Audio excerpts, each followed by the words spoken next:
Global debt has reached staggering levels, over $300 trillion, more than triple the size of the world economy. The U.S. alone owes $36 trillion, with China holding $750 billion of it. Yet China itself carries $18 trillion in debt, much of it held by its own banks. This tangled web raises the question, if every country owes money, who actually gets paid?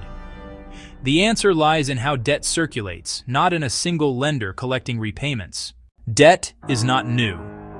It began as simple promises between individuals, borrowing grain in spring and repaying after harvest. By the 1600s, governments needed new ways to finance wars and public works. England pioneered the sale of bonds, tradable promises of repayment with interest. Over centuries, bonds became the backbone of state financing. After the U.S. left the gold standard in 1971, money itself became fiat currency, backed only by government decree, allowing borrowing to expand without the physical constraint of gold reserves. From the 1980s onward, debt skyrocketed.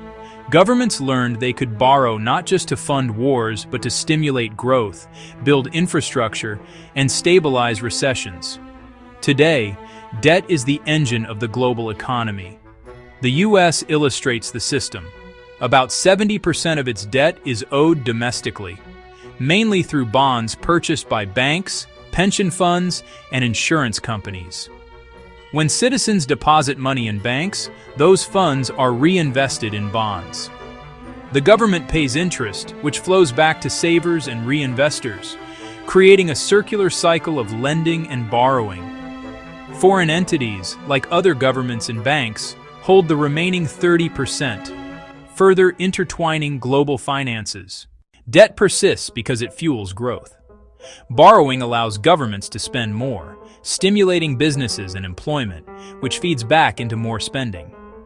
In the U.S., roughly 1 in every $4 spent by the government is borrowed. In China, it's nearly 1 in 5. Stopping borrowing would mean slashing spending, shrinking economies, and triggering unemployment, a politically and socially unacceptable outcome. Greece's crisis in 2008 exemplified what happens when borrowing suddenly halts: mass layoffs, wage cuts, and a 25% drop in GDP. Yet this cycle carries risks. Debt must constantly be refinanced. Wealthy countries can roll it over cheaply because their bonds are seen as safe. Developing nations, however, face higher borrowing costs, risking debt traps where they borrow just to pay interest. Defaults, like those in Sri Lanka and Pakistan, demonstrate the dangers when confidence collapses. If investors demand higher rates or flee, borrowing becomes unsustainable. Governments may resort to printing money, which risks inflation. In extreme cases like Venezuela, hyperinflation wipes out savings and renders currency worthless. As debt grows, interest payments consume larger portions of national budgets, limiting investment in education, healthcare, and infrastructure. The fragility of this system pushes investors toward tangible assets. In 2025, gold prices surged nearly 28%, silver hit a 30-year high, and mining stocks soared. With major banks projecting gold could reach $4,000 per ounce by 2026, the flight to hard assets signals unease with fiat debt dynamics.